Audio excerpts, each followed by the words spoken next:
एक महत्वपूर्ण बात है, हमें जब अपने नववर्ष की बात याद आए उसको मैं आपको बताना चाहता हूं। आप जाइएगा नेट पे सर्च करिएगा, only man made object which has crossed our solar system is Voyager 2 which was sent in 1978। उसमें एक्स्ट्रा टेरेस्ट्रियल सिविलाइजेशंस के लिए एक संदेश डिजाइन किया गया है जिसमें बहुत सारी आवाजें हैं, बहुत सारे चित्र हैं, बहुत सारे डिपिक्शंस हैं। और जिस साइंटिस्ट, जिस कॉस्मोलॉजिस्ट ने उस संदेश को डिजाइन किया था उनका नाम था कार्ल सगन। और कार्ल सगन ने कहा है, only the cosmological calculation of ancient Hindus matches with the modern cosmological calculations, यानी 1.97 बिलियन तक पहुंचे। आज माना जाता है कि 4-4.5 बिलियन है। अब वो कितना सही है वो आगे की बात है, परंतु उनका कहना था बाकी कोई सभ्यता तो 1000 में नहीं पहुंच पाई, लाख में नहीं पहुंची। किसी ने कहा 5000 साल पहले दुनिया बनी थी, किसी ने कहा 14000 साल पहले दुनिया बनी थी, तो वो 50,000 तक भी नहीं पहुंचे और हम बिलियन तक पहुंचे। इसका अर्थ यह हुआ कि हमें बहुत सारी चीजों की जानकारी थी और इस ढंग के पर्व हमें कहीं ना कहीं उस चीज के बारे में रिमाइंड कर देते हैं। मैं दूसरा उदाहरण देना चाहता हूं। अभी अभी कुंभ का मेला समाप्त हुआ। आप सभी को पता है कि कुंभ मेला जो 4 स्थानों पे होता है, हर 12 वर्ष के बाद उसी स्थान पे होता है। पर 12 ही वर्ष के बाद क्यों होता है? क्योंकि यह बृहस्पति ग्रह की रोटेशन पीरियड से कनेक्टेड है। हर 12 साल के बाद बृहस्पति उसी बिंदु पर आता है। जैसे प्रयाग में कुंभ का मेला तब होता है जब बृहस्पति वृष राशि पे होता है, अर्ध कुंभ तब होता है जब वृश्चिक राशि पे होता है, उज्जैन में तब होता है जब बृहस्पति सिंह राशि पे होता है। इसीलिए आप ध्यान करिए, उज्जैन को सिंहस्थ भी कहते हैं। अक्सर आप लोगों ने पढ़ा होगा पर ध्यान नहीं दिया होगा कि इसको सिंहस्थ क्यों कहते हैं, क्योंकि उस समय गुरु महाराज सिंह राशि पे होते हैं। इसका अर्थ क्या हुआ? जुपिटर का रोटेशन पीरियड 12 साल है, ये हमें 1000 साल पहले से पता था। और आपको कब पता चला? 150 साल पहले। उसके बावजूद हम अवैज्ञानिक हैं और बाकी लोग वैज्ञानिक हैं, ये रैशनलिस्ट थिंकर्स ने हमको बताया है। दूसरा उदाहरण देता हूं। उससे पहले एक पर्व पड़ा था हमारा मकर संक्रांति, सूर्य के दक्षिणायन से उत्तरायण जाने का पर्व। अब ये दक्षिणायन से उत्तरायण क्या होता है? Moving from southern hemisphere to northern hemisphere. वो ऐसे होता है जैसे ये अर्थ है, ये अपनी एक्सिस पर रोटेट कर रही है। अगर ये स्ट्रेट होती तो सूर्य की किरणें सीधे इक्वेटर के आसपास कंटिन्यूअस पड़ती और वो इलाका रेगिस्तान बन जाता बिकॉज ऑफ एक्सेसिव हीट। और नॉर्थ और साउथ पोल बर्फीले रेगिस्तान बन जाते, तो न मौसम बदलता न जीवन होता। पर फैक्ट ये है कि अर्थ स्ट्रेट ना होकर 23.5 डिग्री पे टिल्टेड है, तो half of the time southern hemisphere पे रहता है, half of the time northern hemisphere पे रहता है, तो मौसम भी बदलता है और जीवन भी चलता है। मकर संक्रांति हम कब से मना रहे हैं? वैदिक काल से। इसका मतलब the earth tilt and its successive changing of the position of sun vis vis earth, ये हमें हजारों साल पहले से पता था। इसके बावजूद हम अवैज्ञानिक हैं और जो ये कहते थे सूर्य पृथ्वी के चारों ओर घूमता है, जो कहते थे धरती चपटी है, गोल नहीं है, वो लोग वैज्ञानिक थे। ये रैशनलिस्ट थिंकर्स ने हमको समझाया और हमें 3 पीढ़ियों से ये बताया गया, तो कहीं ना कहीं हम लोगों के दिमाग पर भी उस चीज का असर पड़ जाता है। तो ये बहुत सारे आज के जो पर्व हैं, हमारी बहुत सारी ऐसी चीजें, अच्छा ये चीजें ऐसी रच बस जाती हैं हमारी व्यवस्था में कि उसको डिफाइन करना मुश्किल हो जाता है। इसमें क्या वैज्ञानिक है और क्या अवैज्ञानिक है, वो कुछ कुछ जानते कैसे है। जैसे हम लोगों ने क्लास 2nd 3rd में जब एडिशन सब्सट्रैक्शन पढ़ा तो क्या कहा जाता है, 4 + 3 कैसे करो, तो टीचर बताती है 4 लाइनें खींचो, फिर कहते हैं जी 3 लाइनें खींचो, फिर चारों को काउंट करो 7। अब ये हुआ। अब जो मैथमेटिक्स का मेसी है उससे पूछिए तो वो 4⁻³ का इक्वेशन ऐसे ही बता देगा। तो वो 4th क्लास के बच्चे के हिसाब से तो अवैज्ञानिक है, क्योंकि उसने 4 लाइनें नहीं खींची, फिर आगे 3 लाइनें नहीं खींची, चारों को जोड़ा नहीं, तो कैसे बता दिया? वैज्ञानिक अवैज्ञानिक नहीं है, मेंटल लेवल का डिफरेंस है। बस ऐसा ही कुछ अंतर हमारे और बाकियों की सोच में भी था और हमारी वो चीज कहीं ना कहीं इसमें। अब मैं एक और उदाहरण देना चाहता हूं। हम लोगों का नववर्ष सामान्यतः मार्च से प्रारंभ होता है। 2000 साल पहले तो मार्च से ही होता था। आज कभी मार्च में पड़ता, कभी अप्रैल के शुरू में पड़ता है। तो ग्रेगोरियन कैलेंडर और हमारे कैलेंडर में 2 महीने का डिफरेंस है। और हमारे यहां एक और बात बड़ी महत्वपूर्ण है इस कैलेंडर में, आप देखिए, हमारा एक भी महीना किसी राजा वाजा के नाम पे नहीं है। अब चैत्र शुक्ल प्रतिपदा को चैत्र क्यों कहते हैं? जिस दिन मून विल बी राइजिंग, यानी शुक्ल पक्ष की प्रतिपदा होगी, उस क्षण मून जिस नक्षत्र में होगा, वो चित्रा नक्षत्र में होगा तो चैत्र मास होगा, विशाखा नक्षत्र में होगा तो वैशाख मास होगा, ज्येष्ठा नक्षत्र में होगा तो ज्येष्ठ होगा। और नक्षत्र यानी concept of constellation was only with the Indian system. नक्षत्र क्या है? 9 प्लैनेट तो पता है, अरे बैकग्राउंड में जो पैटर्न बन रहा है स्टार्स का वो भी तो पता होना चाहिए, यानी you have to have knowledge beyond the solar system. खैर, उसके बाद तो हमारे और उनके में अंतर है 2 महीने का। ग्रेगोरियन कैलेंडर के तमाम महीने बहुत बहुत नामों पे पड़े, सबको पता है, जनवरी, फरवरी, जूलियस सीजर के नाम पे जुलाई पड़ गया, सेंट अगस्टस के नाम पे अगस्त पड़ गया, तो उसको बढ़ाना था तो 30 की बजाय 31 कर दिया गया क्योंकि स्टेचर बड़ा दिखाना था। मगर 4 महीने ऐसे हैं जिनके के बारे में नहीं पता है किसके नाम पे पड़े, वो हैं सितंबर, अक्टूबर, नवंबर और दिसंबर। अब September is the 9th month of the Gregorian calendar, पर as our calendar it is the 7th month। और हमारे यहां जोडियक को 12 पॉइंट्स में डिवाइड किया गया है, तो 12 भागों में विभाजित है। तो एक प्रकार से आकाश को अंबर भी कहते हैं।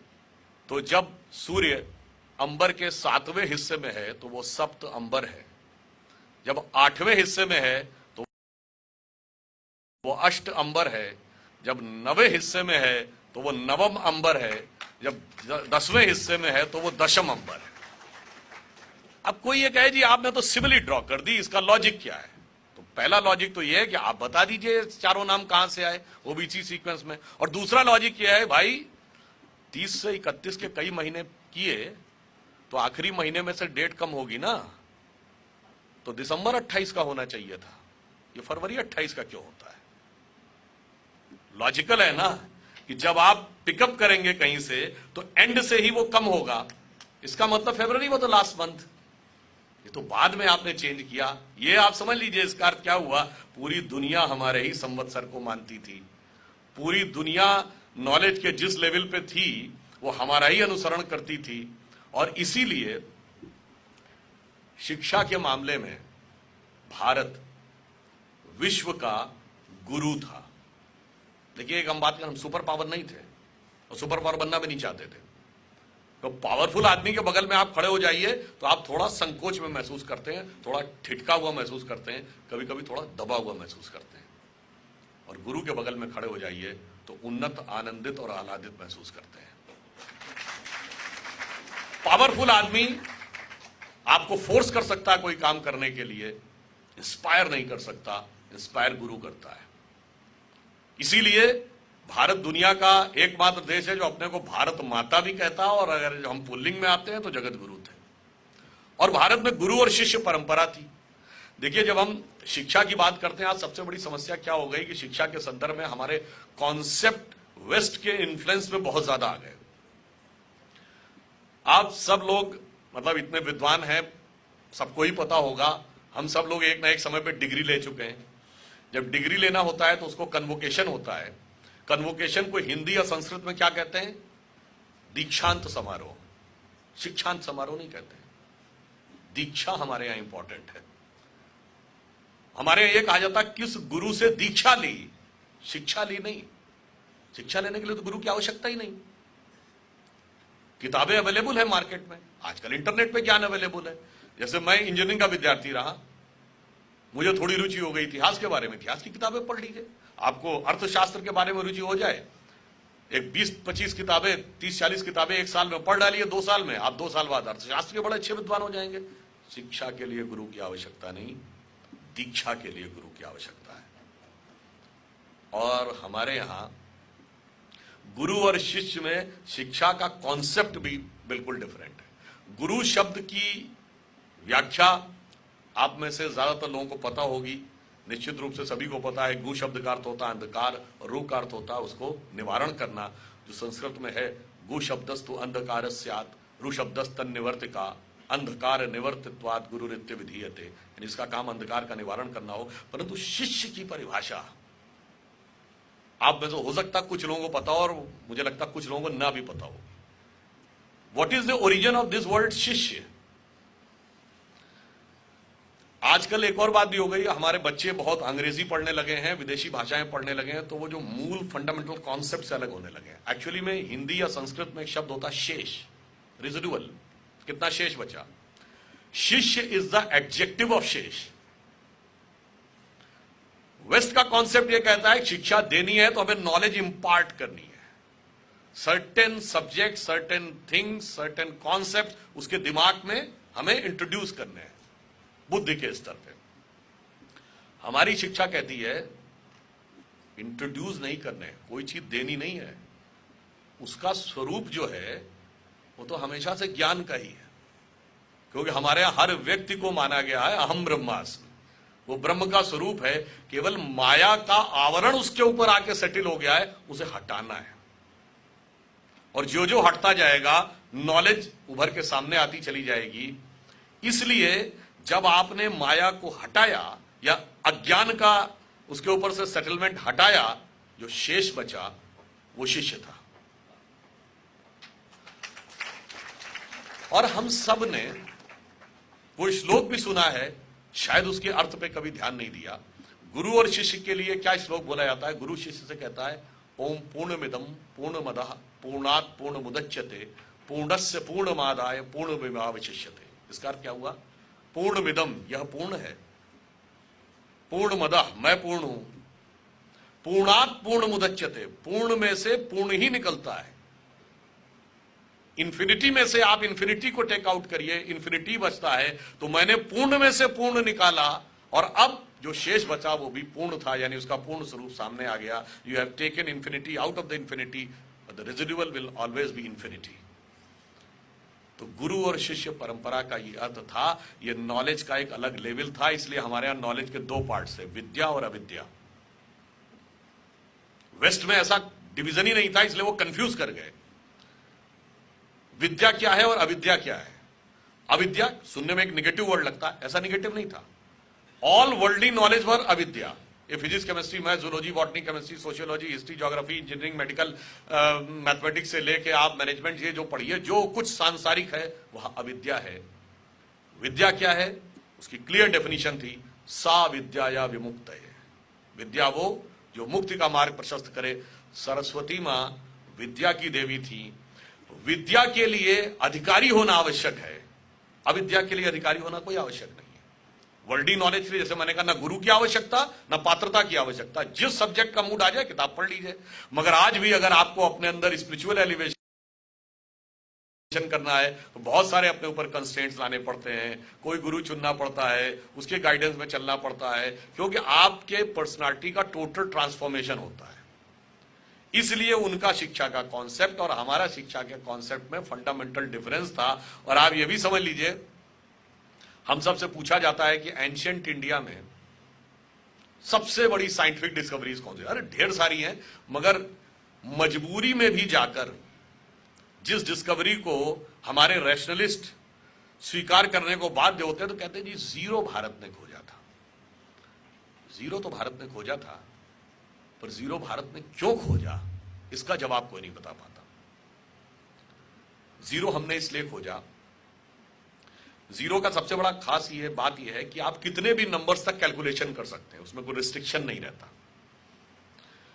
जीरो की सबसे बड़ी खासियत यह है कि अगर कोई नंबर x है डिवाइडेड बाई n, उसकी सर्टेन वैल्यू होती है। आप n की वैल्यू कम करते चले जाइए तो रिजल्टेंट की वैल्यू बढ़ती जाती है, यानी x/20 से x/10 की वैल्यू ज्यादा होगी, x/10 से x/5 की वैल्यू ज्यादा होगी, x/4 की वैल्यू उससे ज्यादा होगी, फिर x/1 की value is equal to x होगी, और x/0 will be equal to infinity. इसका अर्थ क्या हुआ? अनंत का रास्ता शून्य से होकर जाता है, और हम अनंत खोजने में लगे थे, इसलिए हम शून्य को खोजने में सफल हुए। अब शून्य की एक और खासियत है, आप 0.00001 को 0 से डिवाइड करिए तो भी इन्फिनिटी है, and 1 billion to the power trillion को 0 से डिवाइड करिए तब भी इन्फिनिटी है। इसलिए आप ईश्वर का साक्षात करके अपने अंदर शून्य पैदा करिए, या एक पत्थर की मूर्ति को प्राण प्रतिष्ठा करके उसके माध्यम से अपने अंदर शून्य पैदा करिए, अनंत दोनों स्थितियों में आपका स्वागत करने को तैयार खड़ा है। इसलिए हमारे यहां साइंस, स्पिरिचुअलिज्म, कॉन्सेप्ट, संस्कृति, धर्म सब इस कदर मिला हुआ था कि उनके लिए डिमार्केशन करना असंभव था। जैसे हम में से आपने बहुतों ने सुना होगा वैदिक मैथमेटिक्स,